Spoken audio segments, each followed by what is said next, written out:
Hey y'all, so are you thinking about moving to either Charlotte, North Carolina or Orlando, Florida? Well, if you're stuck wondering which one is actually better, this video is for you because let's be honest, this isn't just a sunshine versus seasons debate. There's some real differences between these two cities when it comes to jobs, cost of living, home prices, and what your day-to-day lifestyle actually will look like. And here's the kicker. So a lot more people are quietly leaving Florida than you might think, and many of them are heading right here to Charlotte, North Carolina. And there's a reason for that, and we're going to get into it. Now, my name is James Blanius, and I'm a real estate professional in Charlotte, North Carolina and Upper South Carolina, and I get calls and texts every single day from folks like you looking to either buy, sell, invest, or even maybe just wanting to know about my local area here in the Carolinas. So if that's you, go ahead and reach out via the phone number on the screen. You can also find a bunch of other contact info in the description below, and I'd be happy to connect with you and help you on your real estate journey. Now, make sure to stick around until the end as well, because I'm going to share one of the most underrated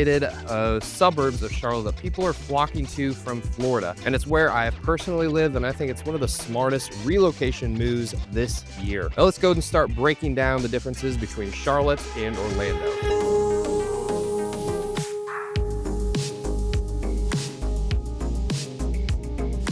All right, y'all, let's go ahead and dive into some of the differences between Charlotte and Orlando. So let's first talk about the housing market and the affordability in each of these cities. So first point I want to talk about is home prices and value per dollar. So Charlotte's median home price is around $410,000, whereas Orlando's is slightly lower, about $390,000. But I would say the real difference comes in what you get for that money. So Charlotte does offer much larger lots, more square footage, and newer builds, especially in surrounding suburbs. And something else you want to look at are the insurance costs and the risk factors involved in each of these states, because Florida's average home insurance premium is 2 to 3 times higher than North Carolina's, of course, due to hurricanes, flooding, severe weather risks. So naturally, that's going to be higher than in Charlotte. Now, in Charlotte, buyers do feel a bit more financially protected, not worrying about every tropical storm that's going to form off the coast. Now, in terms of HOAs, property taxes, and maintenance, Orlando does have higher property taxes, actually much higher property taxes,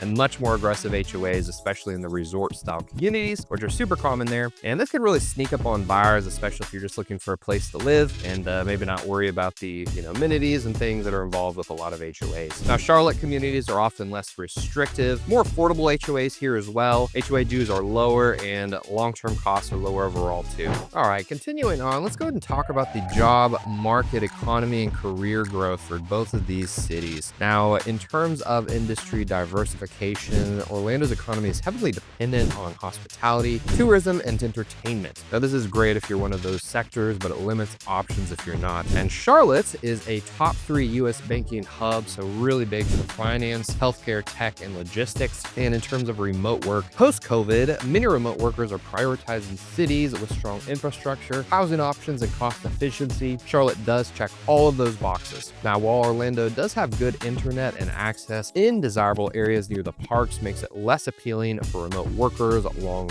term. Now, Charlotte does typically offer higher median salaries in white-collar fields, whereas Orlando has more entry-level and service-based jobs, which can cap earnings over time and long-term unless you're in the hospitality leadership. All right, y'all, let's talk about lifestyle, weather, and outdoor access, because Orlando does have sunshine year-round that comes with some extreme heat and daily summer storms and constant humidity. But Charlotte's 4 seasons do offer a variety without the extremes, plus no hurricanes to evacuate from. Maybe the humidity would be high to some, but not for most, including those coming up from Florida. Now, outdoor recreational opportunities, Charlotte does boast Lake Norman, Lake Wiley, the U.S. National Whitewater Center, and easy access, I would say within an hour and a half to 2 hours to the Blue Ridge Mountains. Great for hiking, biking, and weekend getaways. Now, Orlando does have its lakes and parks too, but they're often packed or feel manufactured compared to the natural vibe in the Carolinas. Of course, in Orlando, you're not far from the beach and some of the best beaches in the entire United States, so that is a huge plus. Now, in terms of culture and weekend fun, Orlando does have a social scene that revolves heavily around theme parks and tourism, but there's tons of other stuff to do too. Whereas in Charlotte, there's breweries, food scene, sports, culture, and growing arts districts, and this appeals to a more diverse and permanent local crowd. But both of these are pluses and minuses depending on what you're looking for. All right, friends. So we would not be able to talk about an Orlando versus Charlotte debate if we did not touch on traffic, commute, and transportation. So traffic volume and commute stress are prevalent in both of these cities because Orlando's I-4 corridor is one of the worst traffic zones in the country, especially during peak theme park season. Now, Charlotte's traffic can also be pretty heavy, but it's more predictable because you're just looking at the rush hour times, which is pretty normal, and it is improving with a light rail expansion and I-485 development, as well as a toll road going in there as well. So we'll see what happens in terms of future traffic in Charlotte and Orlando. For now, that's what it is. Now, Charlotte's hub and spoke layout gives access to suburbs like Fort Mill, Huntersville, and Tega, whereas Orlando's urban sprawl plus tourist hotspots equal frequent traffic surprises, even on weekends, because you just have events going on a lot that you can't really anticipate for. And both cities do have some pretty strong airports because Charlotte Douglas International Airport is a major American Airlines hub with more domestic and direct flights than Orlando International. And if you travel often, Charlotte often provides better schedules and fewer delays due to the weather. Now let's go ahead and talk about cost of living, taxes, and quality of life in both of these places. So Florida, of course, has no state income tax, but does make up for it a bit with higher property taxes, insurance, and service fees. North Carolina does have a flat income tax of 4.75%, but often results in a more stable overall cost of living. Now, Florida home insurance costs are some of the